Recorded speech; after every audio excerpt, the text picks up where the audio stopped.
cerita saya itu sekedar gambaran buat Bapak Ibu semuanya. Bekerjalah dengan tulus dan ikhlas.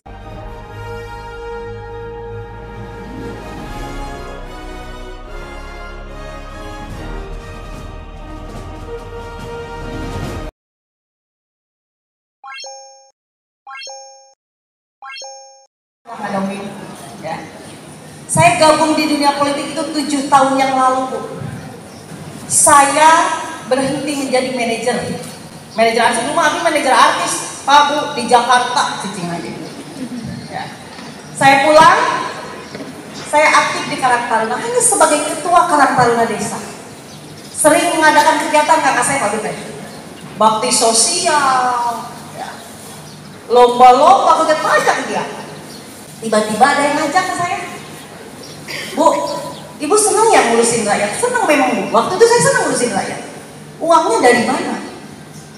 Kalau nggak dari donatur, yang ngedok sama sorangan, saya bilang. Mau nggak jadi anggota dewan? Kenapa? Saya bilang. Ibu bisa ngurus rakyat, tapi pakai uang pemerintah. Asal pinter dengan duitnya. Agak terpikir kamu waktu itu. Jadi anggota dewan bisa tehnya gitu loh. Kan karena keluarga saya tidak ada basicnya politisi, jadi ada keraguan waktu itu.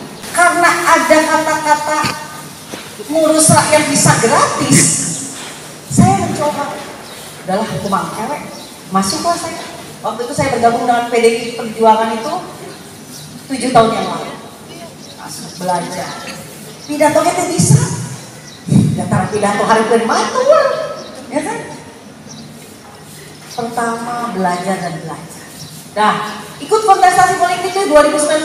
Pertama saya menjadi calon anggota dewan. 2019. Saya menang, alhamdulillah. 3.800 suara saya waktu itu.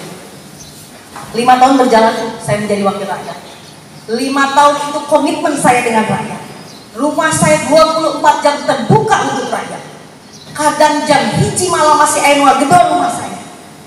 Anu rekorokan lah. Menyeun saha nu riweuh saha gitu. Anu berobat teu boga duit lah. Itu ada. Dan saya terima, Bu. Rumah saya itu ada CCTV, Bu. Saya tahu orang yang datang ke rumah saya hampir 89,00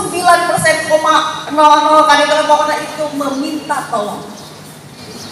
Jarang orang datang ke saya tiba-tiba ngasih hayam. Ayam orang kampung mah mere beas. Dah kamu Citra mah ulah mere duit moal ditarima tapi kamu kumaha we. Aya nu ngirim beas, aya nu ngirim hayam. Dia nggak langsung pulang, tuh. Dia duduk dengan saya duduk curhat dia.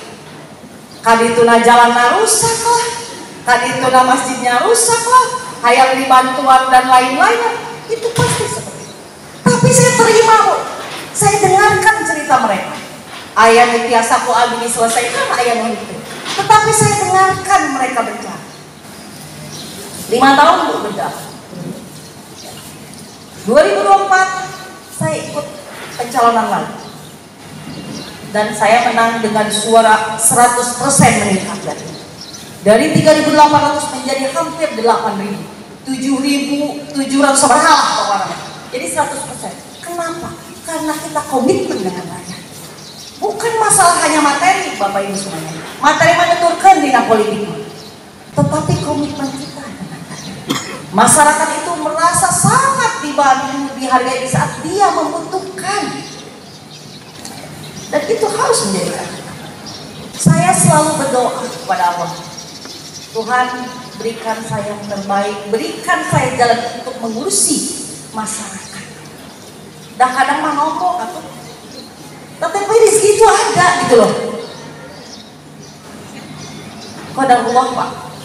Setelah saya nyalon, saya menang 1,5 bulan saya harus mundur menjadi calon bupati. Ragu, Bu. Saya sadar diri kemampuan saya waktu itu. Ya pasti dihina batur ya. Bisa naon Bu Citra budak kamari sore. Dan hinaan cibiran itu luar biasa di saat saya kampanye. Wah. Tapi saya sama sekali tidak membalas dengan hinaan. Dan hinaan itu menjadi cambukan buat saya untuk membuktikan bahwa saya mampu bahwa saya bisa membuktikan ke mereka yang menghina dan mencibir saya waktu itu. Saya yakin Bapak Ibu pun mendengar hinaan tentang saya. Tapi saya nggak takut. Saya jalan terus aja ya, kakak saya hantam kanan kiri. Saya kerja aja Bu, karena saya sudah terbiasa kerja dengan masyarakat waktu itu. Tinggal ngawasan hukum lah wilayahnya. Waktu itu kan saya cuma 2 kecamatan Bu. Dan akhirnya Allah menakdirkan saya menjadi Bupati Pangandaran. Saya titip pesan kepada Bapak Ibu semuanya. Kalau ingin naik, jangan pernah menjatuhkan orang lain. Karena saya merasakan sendiri. Bagaimana saya dijatuhkan orang, tetapi sayalah pemenangnya. Saya tidak memalas. Jadi apa yang kita punya, apa yang kita bisa itu lakukan. Gak usah kita jelek-jelekin orang, ngapain. Gak akan ngaruh juga. Ya. Kan ada ya besok itu, kalau boleh patuh hayang naik. Ada kan? Banyak. Jadi kita perlihatkan aja kemampuan. Jadi cerita saya itu sekedar gambaran buat Bapak Ibu semuanya. Bekerjalah dengan tulus dan ikhlas. Abdullah Haris melaporkan untuk Global TV Aktual dari Pangandaran, Jawa Barat.